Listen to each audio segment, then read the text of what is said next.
Okay, may maganda tayong tanong. Sino po ba? Trinity? Po ba sa Bible? Si Allah ba sa Quran? O si Brahma ng Hindu? Okay. Ang daming confusion dito. Pero if you understand kung sino ba talaga yung nag-iisang Diyos, yung source ng lahat, pinagmulan ng lahat ng bagay ay gawa sa Kanya at Siya ang lumikha at Siya din ang nilikha. Okay? Siya ang lumikha at Siya din ang nilikha. Yun ang ibig sabihin ng God. Kasi nothing is outside of creation. Ibig sabihin, lahat ng ginawa niya ay parte din niya. Kasi wala siyang ibang pagkukunan ng materyales. Wala siyang ibang pagkukunan ng enerhiya na gagamitin para buuhin ang mga maliliit, mga particles na ginagamit natin to create this reality. Kaya po, I encourage everybody na huwag kayong mag-focus, huwag kayong mag-pay attention sa salita, huwag kayong mag-pay attention sa pangalan, dahil label lang po yan. Pwede pong palit-palitan ang label, okay? Pangalan lang po yan, hindi po yan ang katauhan. So kailangan hanapin mo yung entity, yung katauhan, yung personalidad, okay? Yung characteristic noong dinidescribe natin na Diyos. Ano ba ang quality or characteristic ng binabanggit nating Diyos? Ang quality ng totoong Diyos ay mapagmahal, loving, compassionate, mapagmalasakit, forgiving, mapagpatawad. Okay? Na-mention ko na, unconditional love. Ibig sabihin, walang kondisyon ng kanyang pagmamahal. Mahal ka niya kahit sino ka man. Sabi nga ni Robin Padilla sa pelikula niya. Diba? So, lahat yan, mga binanggit ko, lahat yan ay qualities ng isang loving God, the pure light, the all-loving, most compassionate, maawain, mapagpatawad, mapagmahal, okay? Mapagmalasakit, okay? Mapagpalaya. Okay? Yun yung quality ng isang totoong Diyos, okay?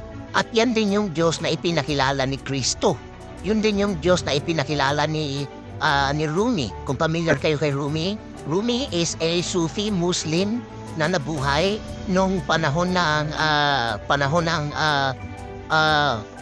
close to the time of the Persian Empire, or he was a Persian. He was a Persian poet. So meron siyang mga sinulat, mga quote. Siya po ay isang poet at lumikha siya ng maraming poem. At makikita niyo doon hanggang ngayon, buhay pa rin po yung kanyang mga wisdom dahil siya po ay nabubuhay sa eternal. Okay? Remember, eternal knowledge will never die. It is immortal. Kahit anong panahon yan, timeless. So, yung mga binanggit ko na mga ascended master tulad ni Yeshua, ni Rumi, ni Krishna, ni Lao Tzu, isa lang po yung quality na binabanggit nila at yun po yung quality na yan.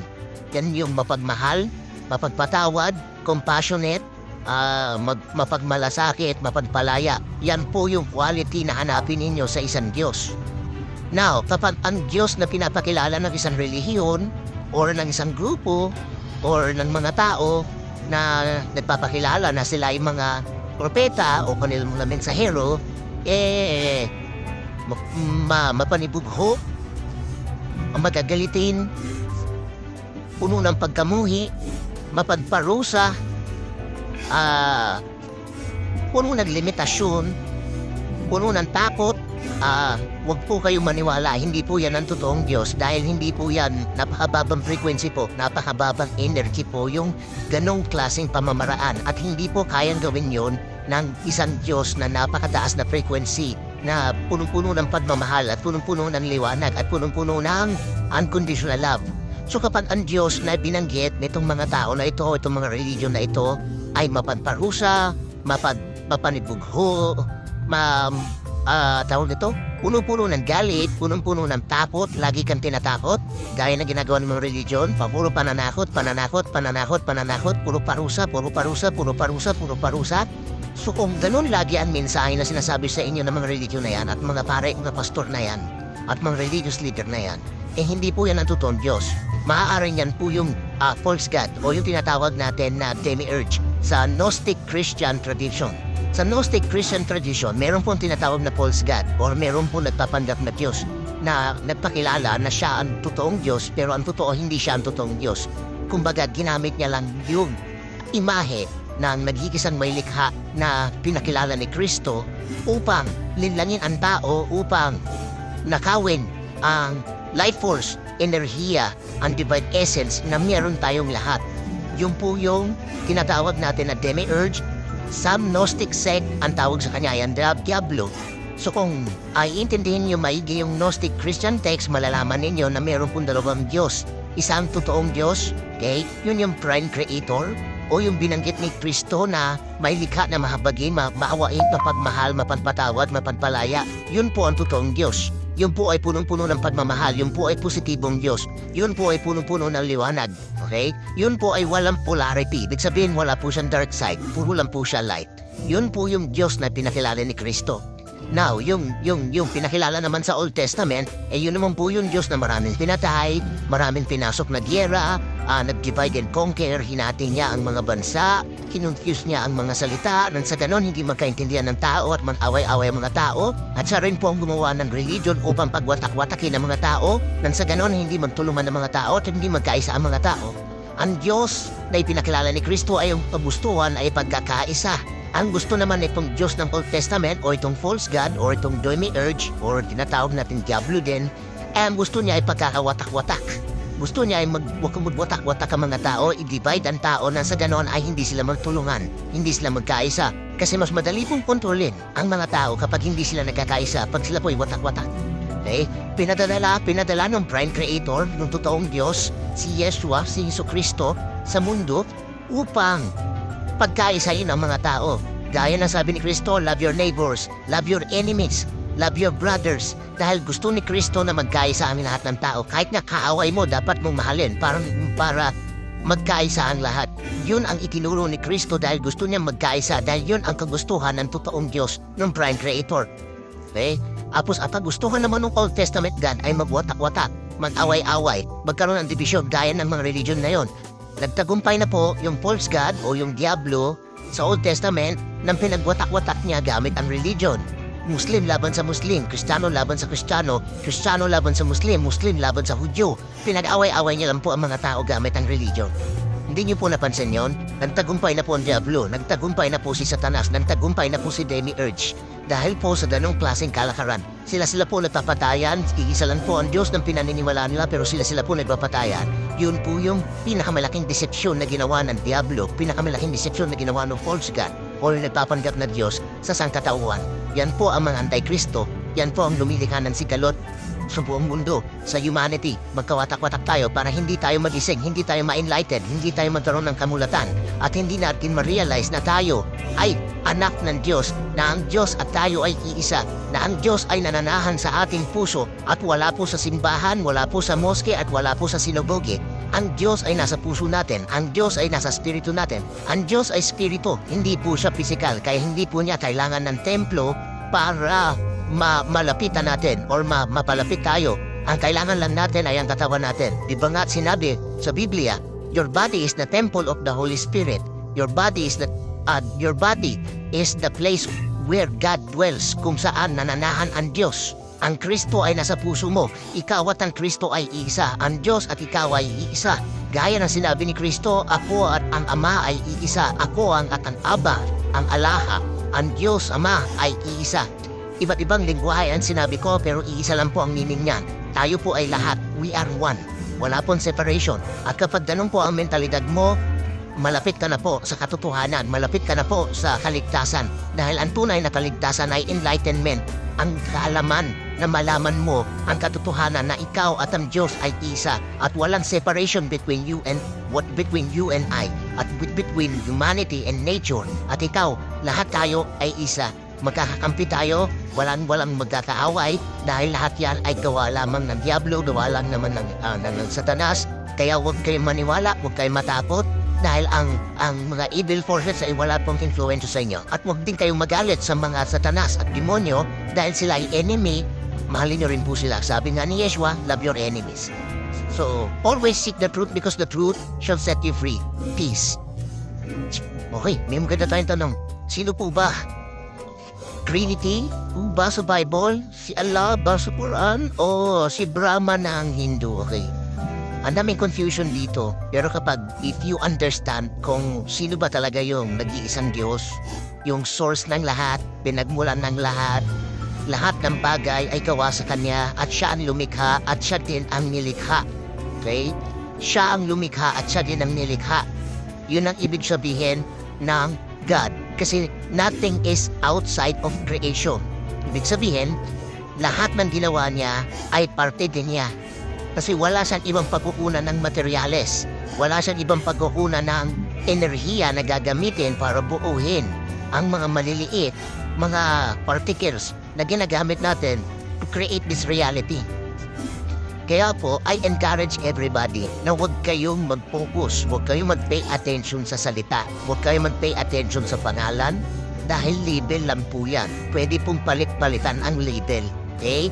Pangalan lang po yan, hindi po yan ang katauhan. So kailangan hanapin mo yung entity, yung katauhan, yung personalidad. Okay? Yung characteristic noong dinidescribe natin na Diyos. Ano ba ang quality or characteristic ng binabanggit nating Diyos? Ang quality ng totoong Diyos ay mapagmahal, loving, compassionate, mapagmalasakit, forgiving, mapagpatawad. Okay? Na-mention ko na, unconditional love. Ibig sabihin, walang kondisyon ng kanyang pagmamahal. Mahal ka niya kahit sino ka man. Sabi nga ni Robin Padilla sa pelikula niya. Diba? So, lahat yan, mga binanggit ko, lahat yan ay qualities ng isang loving God, the pure God, the pure light, the all-loving, most compassionate, maawain, mapagpatawad, mapagmahal, okay? Mapagmalasakit, okay? Mapagpalaya. Okay, yun yung quality ng isang totoong Diyos, okay? At yan din yung Diyos na ipinakilala ni Kristo. Yun din yung Diyos na ipinakilala ni Rumi. Kung familiar kayo kay Rumi, Rumi is a Sufi Muslim na nabuhay nung panahon ng close to the time of the Persian Empire, or he was a Persian. He was a Persian poet. So meron siyang mga sinulat, mga quote. Siya po ay isang poet at lumikha siya ng maraming poem. At makikita niyo doon hanggang ngayon buhay pa rin po yung kanyang mga wisdom dahil siya po ay nabubuhay sa eternal. Okay? Remember, eternal knowledge will never die. It is immortal. Kahit anong panahon yan, timeless. So, yung mga binanggit ko na mga ascended master tulad ni Yeshua, ni Rumi, ni Krishna, ni Lao Tzu, isa lang po yung quality na binabanggit nila at yun po yung quality na yan. Yan yung mapagmahal, mapagpatawad, compassionate, mapagmalasakit, mapagpalaya. Yan po yung quality na hanapin ninyo sa isang Diyos. Now, kapag ang Diyos na pinapakilala ng isang relihiyon or ng isang grupo or ng mga tao na nagpapakilala na sila ay mga propeta o kanilang mga mensahero, mapanibugho, magagalitin, puno ng pagkamuhi, mapagparusa, puno ng limitasyon, puno ng takot. Huwag po kayong maniwala, hindi po yan ang totoong Diyos dahil hindi po yan napakababang frequency po, napakababang energy po yung ganong klaseng pamamaraan at hindi po kayang gawin yon ng isang Diyos na napakataas na frequency na punong-puno ng pagmamahal at punong-puno ng liwanag at punong-puno ng unconditional love. So kapag ang Diyos na binanggit nitong mga tao na ito, itong mga religion na ito ay mapagparusa, mapanibugho, tawag nito, punong-puno ng galit, punong-puno ng takot, lagi kang tinatakot, gaya na ginagawa ng mga religion, puro pananakot, puro parusa. So kung ganun lagi ang mensahe na sinasabi sa inyo ng mga religion na yan, at mga pare, mga pastor na yan, at mga religious leader na yan, hindi po yan ang totoong Diyos. Maaaring yan po yung false God o yung tinatawag natin na demiurge sa Gnostic Christian tradition. Sa Gnostic Christian tradition, meron pong tinatawag na false God or meron pong nagpapanggap na Diyos na nagpakilala na siya ang totoong Diyos pero ang totoo hindi siya ang totoong Diyos. Kumbaga, ginamit niya lang yung imahe ng nagkikisang may likha na pinakilala ni Kristo upang linlangin ang tao, upang nakawin ang life force, enerhiya ang divine essence na meron tayong lahat. Yung po yung tinatawag natin na demiurge. Some Gnostic sect ang tawag sa kanya yan Diablo. So kung ay intindihin nyo maigi yung Gnostic Christian text, malalaman ninyo na meron pong dalawang Diyos. Isang totoong Diyos, okay? Yun yung prime creator, o yung binanggit ni Kristo na may likha na mahabagin, maawain, mapagmahal, mapanpatawad, mapanpalaya. Yun po ang totoong Diyos. Yun po ay punong-puno ng pagmamahal. Yun po ay positibong Diyos. Yun po ay punong-puno ng liwanag. Okay? Yun po ay walang polarity. Ibig sabihin, wala po siyang dark side. Puro lang po siya light. Yun po yung Diyos na pinakilala ni Kristo. Now, yung pinakilala naman sa Old Testament, yun naman po yung Diyos na maraming pinatay, maraming pinasok na gyera, nag-divide and conquer, hinati niya ang mga bansa, kinonfuse niya ang mga salita, nang sa ganon hindi magkaintindihan ng tao at mag-away-away ang mga tao, at siya rin po ang gumawa ng religion upang pagwatak-watakin ang mga tao, nang sa ganon hindi magtulungan ng mga tao at hindi magkaisa ang mga tao. Ang Diyos na ipinakilala ni Kristo ay yung kagustuhan ay pagkakaisa. Ang gusto naman itong Diyos ng Old Testament o itong false god o itong demiurge o tinatawag natin Diablo din, ang gusto niya ay pagkakawatak-watak. Gusto niya ay magwatak-watak ang mga tao, i-divide ang tao nang sa ganon ay hindi sila magtulungan, hindi sila magkaisa. Kasi mas madali pong kontrolin ang mga tao kapag hindi sila nagkakaisa, pag sila po ay watak-watak. Okay? Pinadala ng prime creator, ng totoong Diyos, si Yeshua, si Jesucristo, sa mundo upang pagkaisayin ang mga tao. Gaya na sabi ni Kristo, love your neighbors, love your enemies, love your brothers. Dahil gusto ni Kristo na magkaisa ang lahat ng tao. Kahit na kaaway mo, dapat mong mahalin para magkaisa ang lahat. Yun ang itinuro ni Kristo dahil gusto niya magkaisa, dahil yun ang kagustuhan ng totoong Diyos, ng prime creator. Okay? Apos ang kagustuhan naman ng Old Testament God ay magwatak-watak, mag-away-away, magkaroon ng division gaya ng mga religion na yon.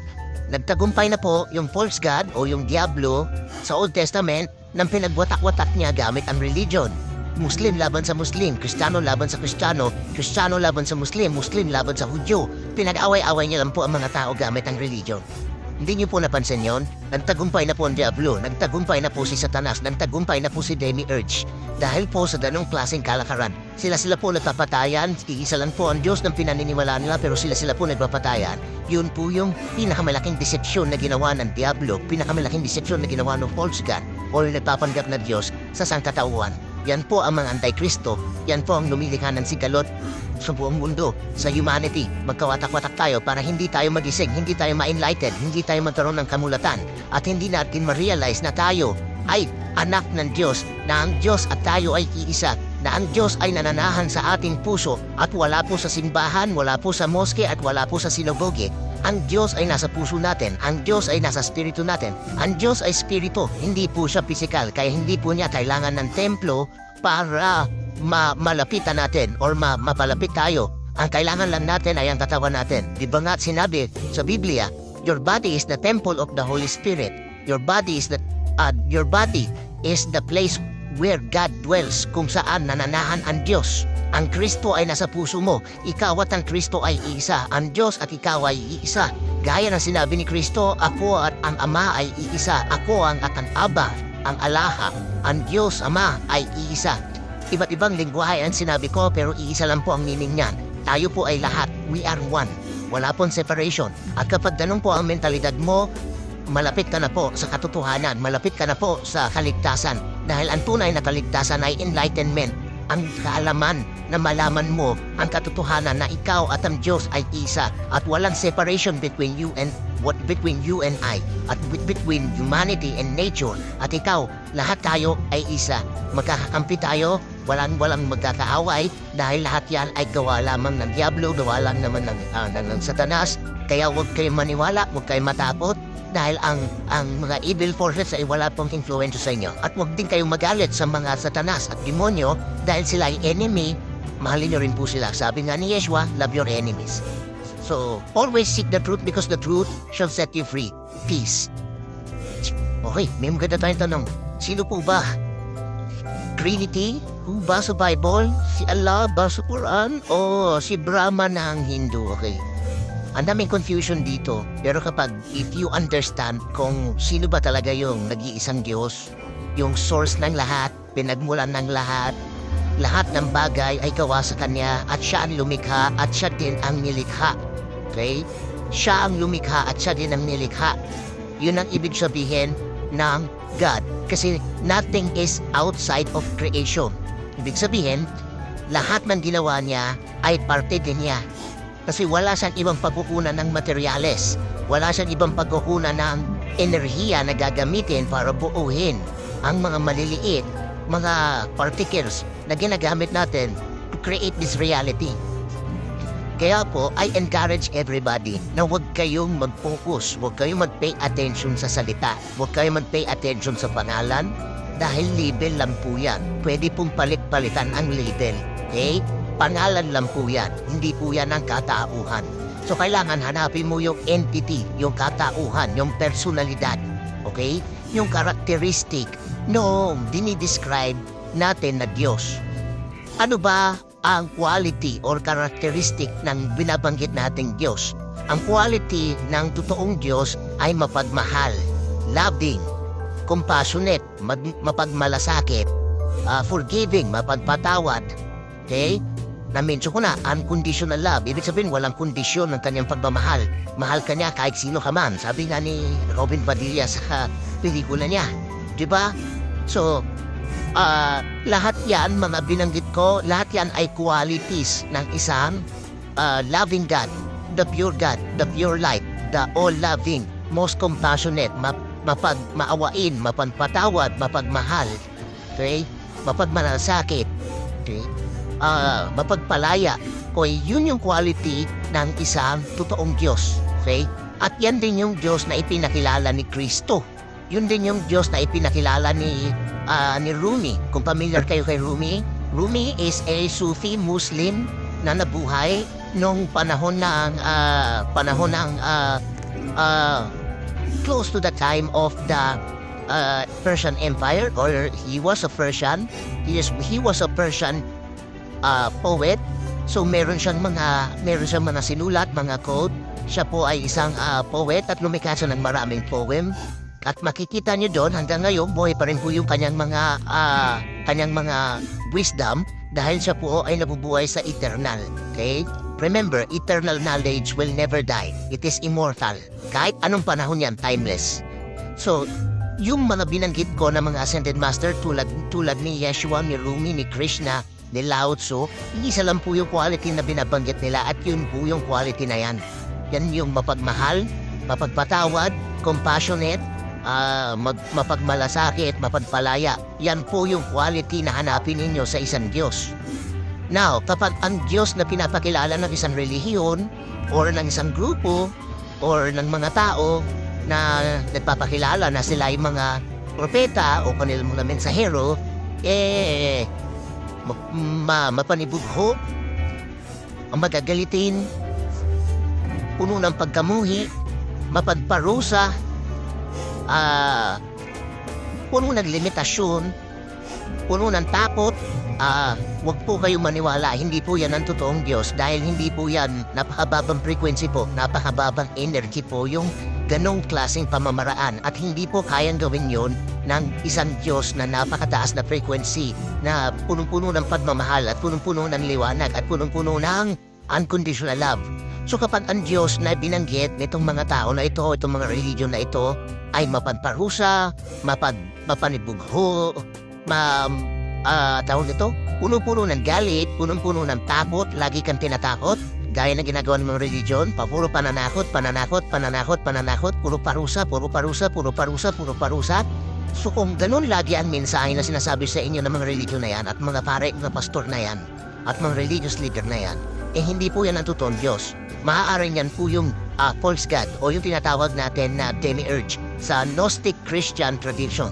Sa Gnostic Christian tradition, meron pong tinatawag na false God, or meron pong nagpapanggap na Diyos na nagpakilala na siya ang totoong Diyos, pero ang totoo hindi siya ang totoong Diyos.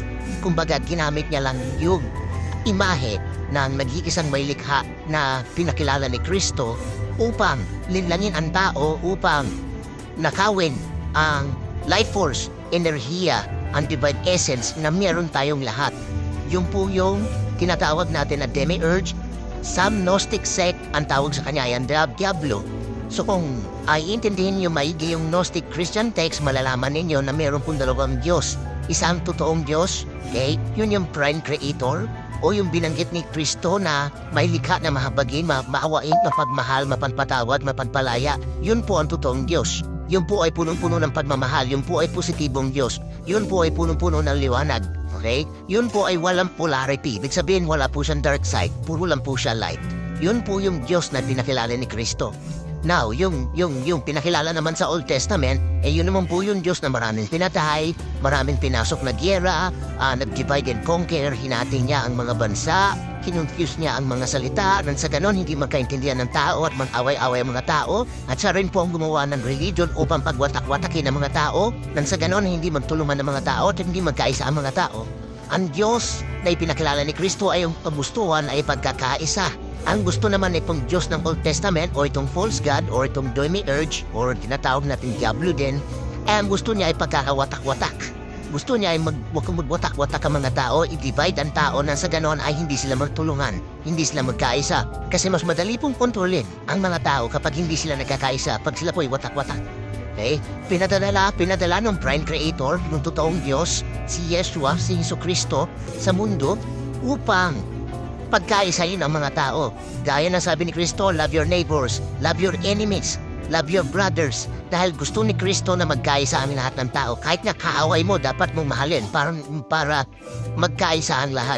Yun ang itinuro ni Kristo dahil gusto niya magkaisa. Dahil yun ang kagustuhan ng totoong Diyos, ng prime creator. Okay?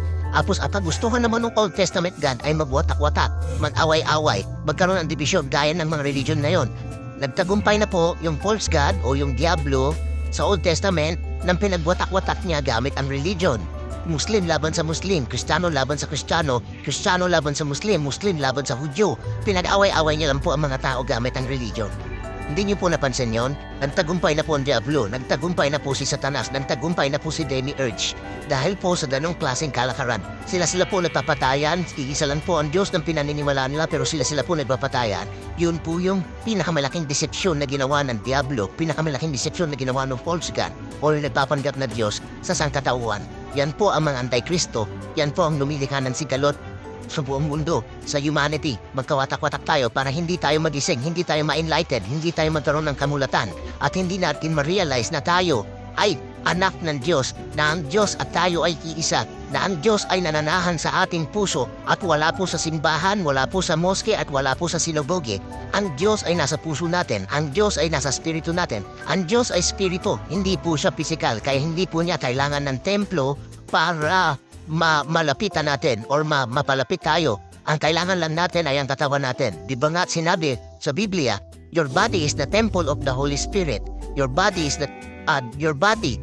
the place where God dwells, kung saan nananahan ang Diyos. Ang Kristo ay nasa puso mo. Ikaw at ang Kristo ay iisa. Ang Diyos at ikaw ay iisa. Gaya ng sinabi ni Kristo, ako at ang Ama ay iisa. Ako ang Aba, ang Alaha. Ang Diyos Ama ay iisa. Iba't ibang lingwahe ang sinabi ko pero iisa lang po ang meaning niyan. Tayo po ay lahat. We are one. Wala pong separation. At kapag ganun po ang mentalidad mo, malapit ka na po sa katotohanan. Malapit ka na po sa kaligtasan. Dahil ang tunay na kaligtasan ay enlightenment. Ang kaalaman na malaman mo ang katotohanan na ikaw at ang Diyos ay isa. At walang separation between you and I. At between humanity and nature. At ikaw, lahat tayo ay isa. Magkakakampi tayo, walang magkakaaway dahil lahat yan ay gawa lamang ng Diablo, gawa lang naman ng Satanas. Kaya huwag kayong maniwala, huwag kayong matakot dahil ang mga evil forces ay wala pong influensya sa inyo. At huwag din kayong magalit sa mga Satanas at demonyo dahil sila ay enemy, mahalin nyo rin po sila. Sabi nga ni Yeshua, love your enemies. So, always seek the truth because the truth shall set you free. Peace. Okay, may maganda tayong tanong. Sino po ba?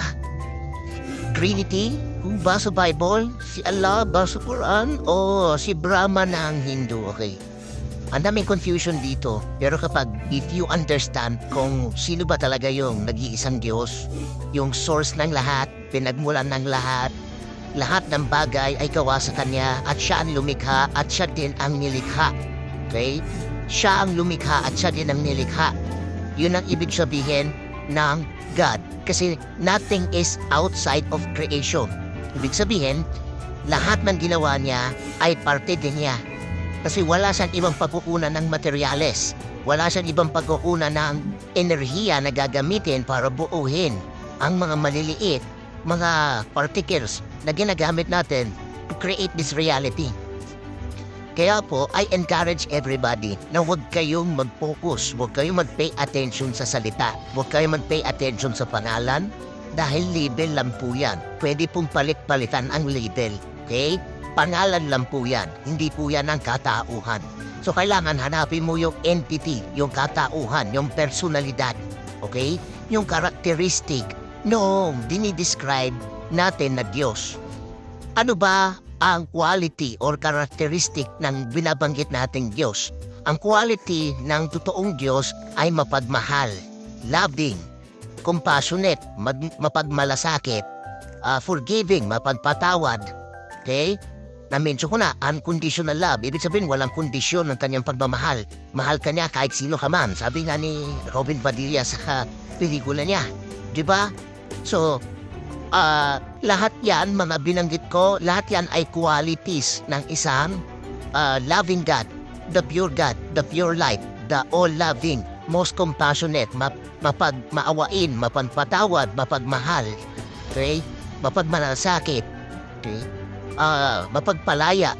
Okay, yun yung quality ng isang totoong Diyos. Okay? At yan din yung Diyos na ipinakilala ni Kristo. Yun din yung Diyos na ipinakilala ni Rumi. Kung familiar kayo kay Rumi, Rumi is a Sufi Muslim na nabuhay nung panahon ng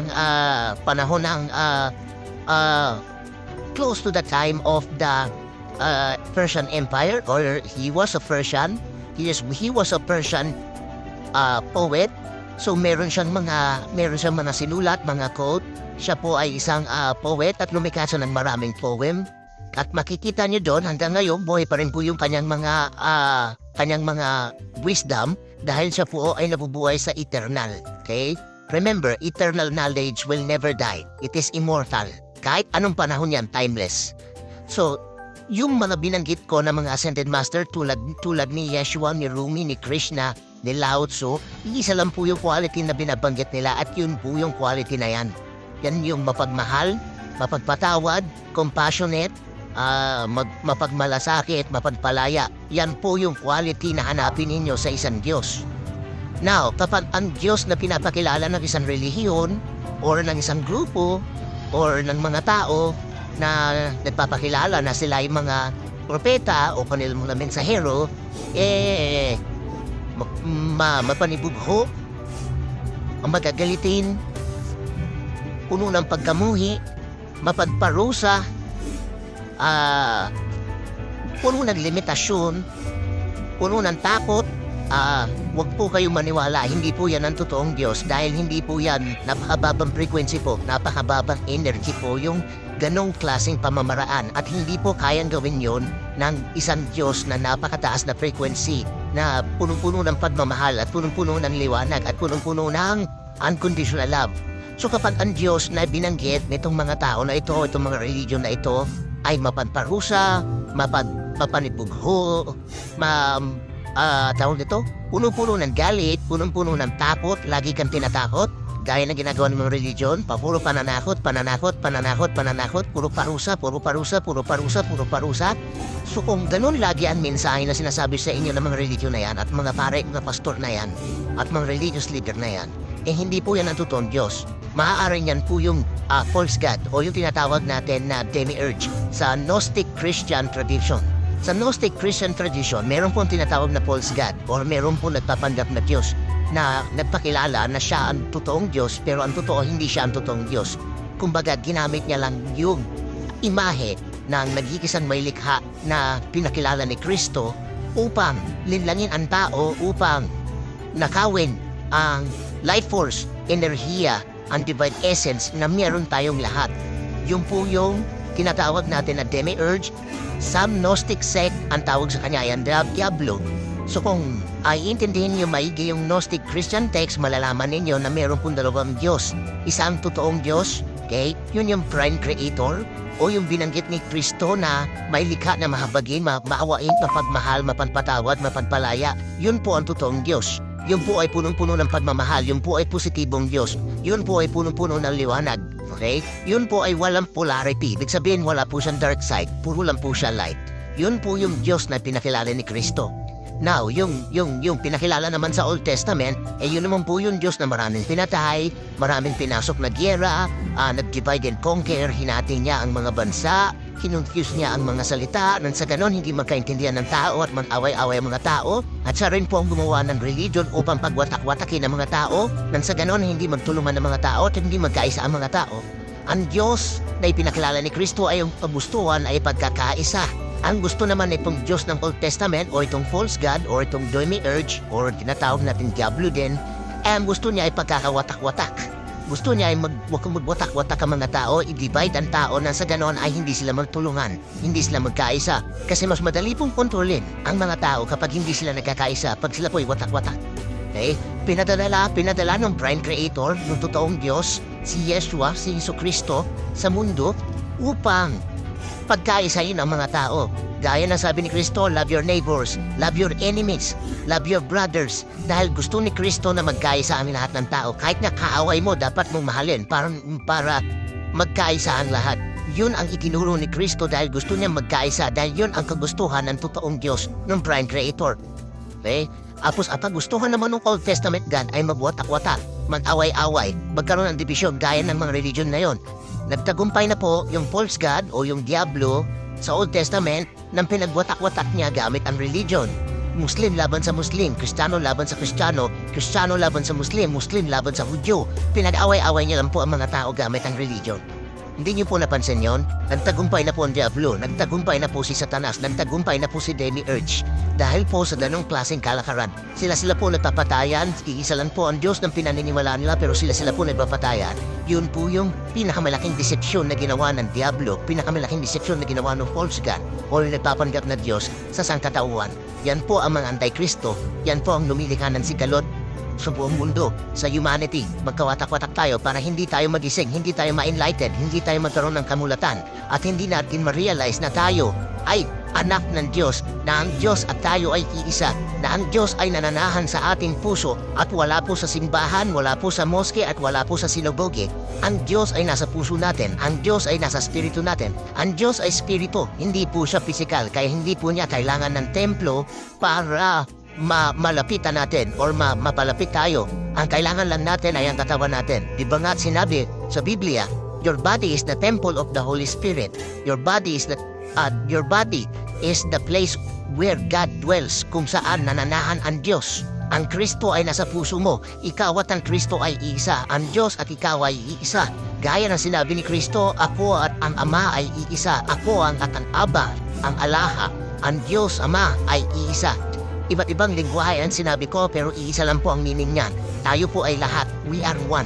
Wala pong separation. At kapag ganun po ang mentalidad mo, malapit ka na po sa katotohanan. Malapit ka na po sa kaligtasan. Dahil ang tunay na kaligtasan ay enlightenment. Ang kaalaman na malaman mo ang katotohanan na ikaw at ang Diyos ay isa. At walang separation between you and I. At between humanity and nature. At ikaw, lahat tayo ay isa. Magkakakampi tayo, walang magkakaaway dahil lahat yan ay gawa lamang ng Diablo, gawa lang naman ng Satanas. Kaya huwag kayong maniwala, huwag kayong matakot dahil ang mga evil forces ay wala pong influensya sa inyo. At huwag din kayong magalit sa mga Satanas at demonyo dahil sila ay enemy, mahalin nyo rin po sila. Sabi nga ni Yeshua, love your enemies. So, always seek the truth because the truth shall set you free. Peace. Okay, may maganda tayong tanong. Sino po ba? Trinity? Kung ba sa Bible? Si Allah ba sa Quran? O si Brahma na ang Hindu? Okay. Ang daming confusion dito. Pero if you understand kung sino ba talaga yung nag-iisang Diyos, yung source ng lahat, pinagmulan ng lahat ng bagay ay gawa sa Kanya at siya ang lumikha at siya din ang nilikha. Okay? Siya ang lumikha at siya din ang nilikha. Yun ang ibig sabihin ng God. Kasi nothing is outside of creation. Ibig sabihin, lahat ng ginawa niya ay parte din niya. Kasi wala siyang ibang pagkukunan ng materyales. Wala siyang ibang pagkukunan ng enerhiya na gagamitin para buuhin ang mga maliliit, mga particles na ginagamit natin to create this reality. Kaya po, I encourage everybody na huwag kayong mag-focus, huwag kayong mag-pay attention sa salita, huwag kayong mag-pay attention sa pangalan, dahil label lang po yan. Pwede pong palit-palitan ang label, okay? Pangalan lang po yan, hindi po yan ang katauhan. So kailangan hanapin mo yung entity, yung katauhan, yung personalidad, okay? Yung characteristic noong dinidescribe natin na Diyos. Ano ba ang quality or characteristic ng binabanggit nating Diyos? Ang quality ng totoong Diyos ay mapagmahal, loving, compassionate, mapagmalasakit, forgiving, mapagpatawad. Okay? Na-mention ko na, unconditional love. Ibig sabihin, walang kondisyon ng kanyang pagmamahal. Mahal ka niya kahit sino ka man. Sabi nga ni Robin Padilla sa pelikula niya. Diba? So, lahat yan, mga binanggit ko, lahat yan ay qualities ng isang loving God, the pure light, the all-loving, most compassionate, maawain, mapagpatawad, mapagmahal, okay? Mapagmalasakit, okay? Mapagpalaya. Okay? Yun yung quality ng isang totoong Diyos, okay? At yan din yung Diyos na ipinakilala ni Kristo. Yun din yung Diyos na ipinakilala ni Rumi. Kung familiar kayo kay Rumi, Rumi is a Sufi Muslim na nabuhay nung panahon ng close to the time of the Persian Empire, or he was a Persian. He was a Persian poet. So meron siyang mga sinulat, mga quote. Siya po ay isang poet at lumikha siya ng maraming poem. At makikita niyo doon hanggang ngayon buhay pa rin po yung kanyang mga wisdom dahil siya po ay nabubuhay sa eternal. Okay? Remember, eternal knowledge will never die. It is immortal. Kahit anong panahon yan, timeless. So, yung mga binanggit ko na mga ascended master tulad ni Yeshua, ni Rumi, ni Krishna, ni Lao Tzu, isa lang po yung quality na binabanggit nila at yun po yung quality na yan. Yan yung mapagmahal, mapagpatawad, compassionate, mapagmalasakit, mapagpalaya. Yan po yung quality na hanapin ninyo sa isang Diyos. Now, kapag ang Diyos na pinapakilala ng isang relihiyon or ng isang grupo or ng mga tao na nagpapakilala na sila ay mga propeta o kanil mga mensahero, mapanibugho, ang magagalitin, puno ng pagkamuhi, mapagparusa, puno ng limitasyon, puno ng takot. Huwag po kayong maniwala, hindi po yan ang totoong Diyos dahil hindi po yan napakababang frequency po, napakababang energy po yung ganong klaseng pamamaraan at hindi po kayang gawin yon ng isang Diyos na napakataas na frequency na punong-puno ng pagmamahal at punong-puno ng liwanag at punong-puno ng unconditional love. So kapag ang Diyos na binanggit nitong mga tao na ito, itong mga religion na ito, ay mapagparusa, mapanibugho, tawag nito, puno-puno ng galit, punong-puno ng takot, lagi kang tinatakot, gaya na ginagawa ng mga religion, puro pananakot, puro parusa. So kung ganun lagi ang mensahe na sinasabi sa inyo ng mga religion na yan, at mga pare, mga pastor na yan, at mga religious leader na yan, hindi po yan ang totoong Diyos. Maaaring yan po yung false God o yung tinatawag natin na demiurge sa Gnostic Christian tradition. Sa Gnostic Christian tradition, meron pong tinatawag na false God or meron pong nagpapanggap na Diyos na nagpakilala na siya ang totoong Diyos pero ang totoo hindi siya ang totoong Diyos. Kumbaga, ginamit niya lang yung imahe ng nagkikisang may likha na pinakilala ni Kristo upang linlangin ang tao, upang nakawin ang life force, enerhiya, ang divine essence na meron tayong lahat. Yung po yung tinatawag natin na demiurge. Some Gnostic sect ang tawag sa kanya yan, Diablo. So kung iintindihin nyo maigi yung Gnostic Christian text, malalaman ninyo na meron pong dalawang Diyos. Isang totoong Diyos, okay? Yun yung prime creator o yung binanggit ni Kristo na may likha na mahabagin, maawain, mapagmahal, mapanpatawad, mapanpalaya. Yun po ang totoong Diyos. Yun po ay punong-puno ng pagmamahal. Yun po ay positibong Diyos. Yun po ay punong-puno ng liwanag. Okay? Yun po ay walang polarity. Ibig sabihin, wala po siyang dark side. Puro lang po siya light. Yun po yung Diyos na pinakilala ni Kristo. Now, yung pinakilala naman sa Old Testament, yun naman po yung Diyos na maraming pinatay, maraming pinasok na gyera, nag-divide and conquer, hinati niya ang mga bansa, kinonfuse niya ang mga salita, nang sa ganon hindi magkaintindihan ng tao at man-away-away ang mga tao, at siya rin po ang gumawa ng religion upang pagwatak-watakin ang mga tao, nang sa ganon hindi magtulungan ng mga tao at hindi magkaisa ang mga tao. Ang Diyos na ipinakilala ni Kristo ay yung kagustuhan ay pagkakaisa. Ang gusto naman itong Diyos ng Old Testament o itong false god o itong demiurge or tinatawag natin Diablo din, ang gusto niya ay pagkakawatak-watak. Gusto niya ay magwatak-watak ang mga tao, i-divide ang tao nang sa ganon ay hindi sila magtulungan, hindi sila magkaisa. Kasi mas madali pong kontrolin ang mga tao kapag hindi sila nagkakaisa, pag sila po'y watak-watak. Okay? Pinadala ng prime creator, ng totoong Diyos, si Yeshua, si Jesucristo, sa mundo upang pagkaisahin ang mga tao. Gaya na sabi ni Kristo, love your neighbors, love your enemies, love your brothers. Dahil gusto ni Kristo na magkaisa ang lahat ng tao. Kahit nga kaaway mo, dapat mong mahalin para magkaisa ang lahat. Yun ang itinuro ni Kristo dahil gusto niya magkaisa. Dahil yun ang kagustuhan ng totoong Diyos ng prime creator. Okay? Tapos ang kagustuhan naman ng Old Testament God ay magwatak-watak, mag-away-away, magkaroon ng division gaya ng mga religion na yon. Nagtagumpay na po yung false god o yung Diablo sa Old Testament nang pinagwatak-watak niya gamit ang religion. Muslim laban sa Muslim, Kristiyano laban sa Kristiyano, Kristiyano laban sa Muslim, Muslim laban sa Hudyo. Pinag-away-away niya lang po ang mga tao gamit ang religion. Hindi niyo po napansin yon? Nagtagumpay na po ang Diablo, nagtagumpay na po si Satanas, nagtagumpay na po si Demiurge. Dahil po sa ganong klaseng kalakaran. Sila po nagpapatayan, iisa lang po ang Diyos ng pinaniniwalaan nila pero sila po nagpapatayan. Yun po yung pinakamalaking decepsyon na ginawa ng Diablo, pinakamalaking decepsyon na ginawa ng false god o yung nagpapanggap na Diyos sa sangkatauhan. Yan po ang mga anti-Kristo, yan po ang lumilikha ng sigalot sa buong mundo, sa humanity. Magkawatak-watak tayo para hindi tayo magising, hindi tayo ma-enlighted, hindi tayo magkaroon ng kamulatan at hindi natin ma-realize na tayo ay anak ng Diyos, na ang Diyos at tayo ay iisa, na ang Diyos ay nananahan sa ating puso at wala po sa simbahan, wala po sa moske at wala po sa sinagoge. Ang Diyos ay nasa puso natin, ang Diyos ay nasa spirito natin.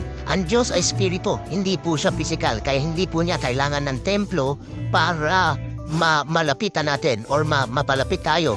Ang kailangan lang natin ay ang katawan natin. Di ba nga sinabi sa Biblia, your body is the temple of the Holy Spirit.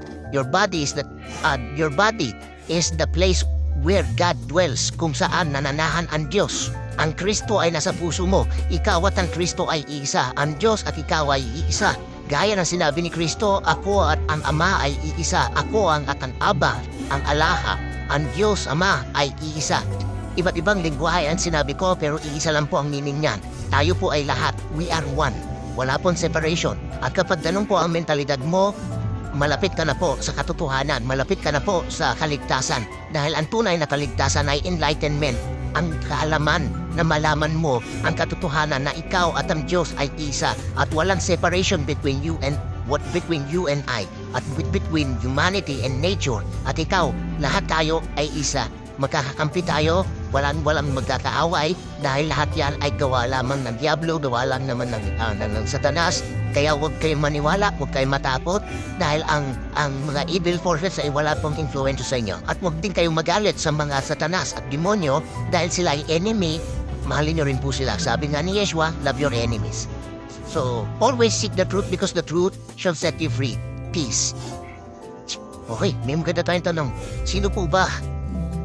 Trinity? Kung ba sa Bible? Si Allah ba sa Quran? O si Brahma na ang Hindu? Okay. Ang daming confusion dito. Pero kapag if you understand kung sino ba talaga yung nag-iisang Diyos, yung source ng lahat, pinagmulan ng lahat ng bagay ay gawa sa Kanya at siya ang lumikha at siya din ang nilikha. Okay? Siya ang lumikha at siya din ang nilikha. Yun ang ibig sabihin ng God. Kasi nothing is outside of creation. Ibig sabihin, lahat ng ginawa niya ay parte din niya. Kasi wala siyang ibang pagkukunan ng materyales. Wala siyang ibang pagkukunan ng enerhiya na gagamitin para buuhin ang mga maliliit, mga particles na ginagamit natin to create this reality. Kaya po, I encourage everybody na huwag kayong mag-focus, huwag kayong mag-pay attention sa salita, huwag kayong mag-pay attention sa pangalan, dahil label lang po yan. Pwede pong palit-palitan ang label. Okay? Pangalan lang po yan. Hindi po yan ang katauhan. So kailangan hanapin mo yung entity, yung katauhan, yung personalidad. Okay?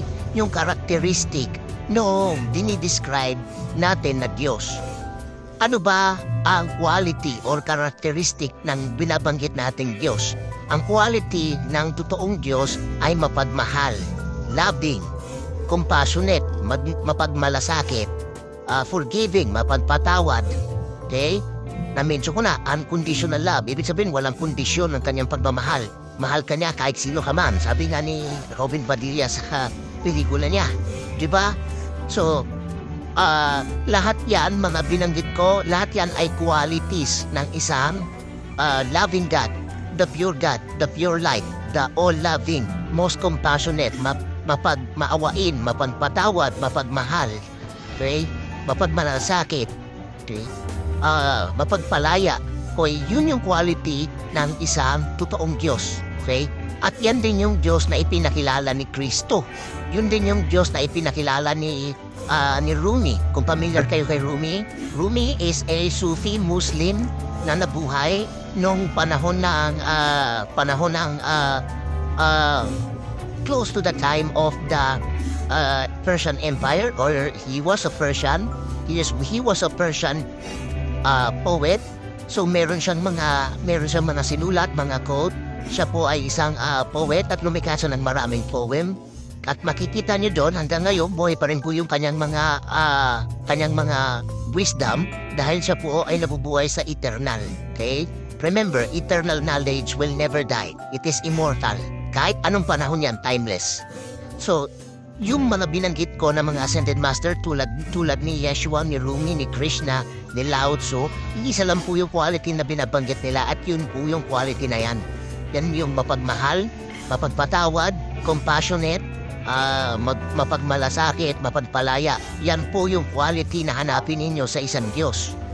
Now, kapag ang Diyos na pinapakilala ng isang relihiyon or ng isang grupo or ng mga tao na nagpapakilala na sila ay mga propeta o kanilang mga mensahero,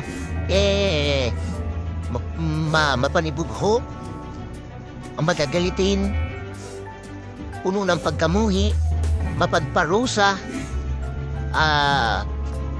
puno ng limitasyon, puno ng takot.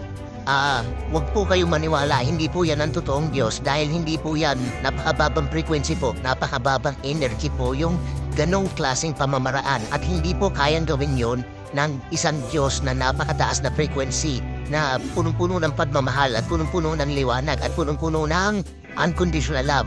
So kapag ang Diyos na binanggit nitong mga tao na ito, itong mga religion na ito ay mapagparusa, mapanibugho, tawag nito, puno-puno ng galit, puno-puno ng takot, lagi kang tinatakot, gaya na ginagawa ng mga religion, puro pananakot, puro parusa. So kung ganun lagi ang mensahe na sinasabi sa inyo ng mga religion na yan at mga pare, mga pastor na yan at mga religious leader na yan, hindi po yan ang totoong Diyos. Maaaring yan po yung false God o yung tinatawag natin na demiurge sa Gnostic Christian tradition. Sa Gnostic Christian tradition, meron pong tinatawag na false God or meron pong nagpapanggap na Diyos na nagpakilala na siya ang totoong Diyos pero ang totoo hindi siya ang totoong Diyos. Kumbaga, ginamit niya lang yung imahe ng nag-iisang may likha na pinakilala ni Kristo upang linlangin ang tao, upang nakawin ang life force, enerhiya, ang divine essence na meron tayong lahat. Yung po yung tinatawag natin na demiurge. Some Gnostic sect ang tawag sa kanya ay Diablo. So kung iintindihin nyo maigi yung Gnostic Christian text, malalaman ninyo na meron pong dalawang Diyos. Isang totoong Diyos, okay? Yun yung prime creator o yung binanggit ni Kristo na may likha na mahabagin, maawain, mapagmahal, mapanpatawad, mapanpalaya. Yun po ang totoong Diyos. Yun po ay punong-puno ng pagmamahal. Yun po ay positibong Diyos. Yun po ay punong-puno ng liwanag. Okay? Yun po ay walang polarity. Ibig sabihin, wala po siyang dark side. Puro lang po siya light. Yun po yung Diyos na pinakilala ni Kristo. Now, yung pinakilala naman sa Old Testament, yun naman po yung Diyos na maraming pinatay, maraming pinasok na gyera, nag-divide and conquer, hinati niya ang mga bansa, kinonfuse niya ang mga salita, nang sa ganon hindi magkaintindihan ng tao at mag-away-away ang mga tao, at siya rin po ang gumawa ng religion upang pagwatak-watakin ang mga tao, nang sa ganon hindi magtulungan ng mga tao at hindi magkaisa ang mga tao. Ang Diyos na ipinakilala ni Kristo ay ang kagustuhan ay pagkakaisa. Ang gusto naman itong Diyos ng Old Testament o itong false god o itong demiurge o tinatawag natin Diablo din, ang gusto niya ay pagkakawatak-watak. Gusto niya ay magwatak-watak ang mga tao, i-divide ang tao nang sa ganon ay hindi sila magtulungan, hindi sila magkaisa. Kasi mas madali pong kontrolin ang mga tao kapag hindi sila nagkakaisa, pag sila po'y watak-watak. Okay? Pinadala ng Prime Creator, ng totoong Diyos, si Yeshua, si Jesucristo, sa mundo upang pagkaisahin ang mga tao. Gaya ng sabi ni Kristo, love your neighbors, love your enemies, love your brothers. Dahil gusto ni Kristo na magkaisa ang lahat ng tao. Kahit nga kaaway mo, dapat mong mahalin para magkaisa ang lahat. Yun ang itinuro ni Kristo dahil gusto niya magkaisa. Dahil yun ang kagustuhan ng totoong Diyos, ng Prime Creator. Okay? Tapos at ang gustuhan naman ng Old Testament God ay magwatak-watak, mag-away-away, magkaroon ng division gaya ng mga religion na yon. Nagtagumpay na po yung false god o yung Diablo sa Old Testament nang pinagwatak-watak niya gamit ang religion. Muslim laban sa Muslim, Kristiyano laban sa Kristiyano, Kristiyano laban sa Muslim, Muslim laban sa Hudyo. Pinag-away-away niya lang po ang mga tao gamit ang religion. Hindi niyo po napansin yon? Nagtagumpay na po ang Diablo, nagtagumpay na po si Satanas, nagtagumpay na po si Demiurge. Dahil po sa ganong klaseng kalakaran. Sila po nagpapatayan, iisa lang po ang Diyos ng pinaniniwalaan nila pero sila po nagpapatayan. Yun po yung pinakamalaking decepsyon na ginawa ng Diablo, pinakamalaking decepsyon na ginawa ng false god o yung nagpapanggap na Diyos sa sangkatauhan. Yan po ang mga anti-Kristo, yan po ang lumilikha ng sigalot sa buong mundo, sa humanity. Magkawatak-watak tayo para hindi tayo magising, hindi tayo ma-enlightened, hindi tayo magkaroon ng kamulatan, at hindi natin ma-realize na tayo ay anak ng Diyos, na ang Diyos at tayo ay iisa, na ang Diyos ay nananahan sa ating puso at wala po sa simbahan, wala po sa moske at wala po sa sinagoge. Ang Diyos ay nasa puso natin, ang Diyos ay nasa spirito natin. Ang Diyos ay spirito, hindi po siya physical, kaya hindi po niya kailangan ng templo para malapitan natin or mapalapit tayo. Ang kailangan lang natin ay ang katawan natin. Di ba nga sinabi sa Biblia, your body is the temple of the Holy Spirit. Your body is the place where God dwells, kung saan nananahan ang Diyos. Ang Kristo ay nasa puso mo. Ikaw at ang Kristo ay iisa. Ang Diyos at ikaw ay iisa. Gaya ng sinabi ni Kristo, ako at ang Ama ay iisa. Ako ang at ang Aba, ang Alaha. Ang Diyos Ama ay iisa. Iba't ibang lingwahe ang sinabi ko pero iisa lang po ang meaning niyan. Tayo po ay lahat. We are one. Wala pong separation. At kapag ganun po ang mentalidad mo, malapit ka na po sa katotohanan, malapit ka na po sa kaligtasan. Dahil ang tunay na kaligtasan ay enlightenment. Ang kaalaman na malaman mo ang katotohanan na ikaw at ang Diyos ay isa at walang separation between you and I at between humanity and nature. At ikaw, lahat tayo ay isa. Magkakakampi tayo, walang magkakaaway dahil lahat yan ay gawa lamang ng Diablo, gawa lang naman ng Satanas. Kaya huwag kayong maniwala, huwag kayong matakot dahil ang mga evil forces ay wala pong influensya sa inyo. At huwag din kayong magalit sa mga Satanas at demonyo dahil sila ay enemy, mahalin nyo rin po sila. Sabi nga ni Yeshua, love your enemies. So, always seek the truth because the truth shall set you free. Peace. Okay, may maganda tayong tanong. Sino po ba? Trinity? Who ba sa Bible? Si Allah ba sa Quran? O si Brahma ng Hindu? Okay. Ang daming confusion dito. Pero if you understand kung sino ba talaga yung nag-iisang Diyos, yung source ng lahat, pinagmulan ng lahat ng bagay ay gawa sa Kanya at siya ang lumikha at siya din ang nilikha. Okay? Siya ang lumikha at siya din ang nilikha. Yun ang ibig sabihin ng God. Kasi nothing is outside of creation. Ibig sabihin, lahat ng ginawa niya ay parte din niya. Kasi wala siyang ibang pagkukunan ng materyales. Wala siyang ibang pagkukunan ng enerhiya na gagamitin para buuhin ang mga maliliit, mga particles na ginagamit natin to create this reality. Kaya po, I encourage everybody na huwag kayong mag-focus, huwag kayong mag-pay attention sa salita, huwag kayong mag-pay attention sa pangalan, dahil label lang po yan. Pwede pong palit-palitan ang label, okay? Pangalan lang po yan, hindi po yan ang katauhan. So kailangan hanapin mo yung entity, yung katauhan, yung personalidad. Okay? Yung characteristic noong dinidescribe natin na Diyos. Ano ba ang quality or characteristic ng binabanggit nating Diyos? Ang quality ng totoong Diyos ay mapagmahal, loving, compassionate, mapagmalasakit, forgiving, mapagpatawad. Okay? Na-mention ko na, unconditional love. Ibig sabihin, walang kondisyon ng kanyang pagmamahal. Mahal ka niya kahit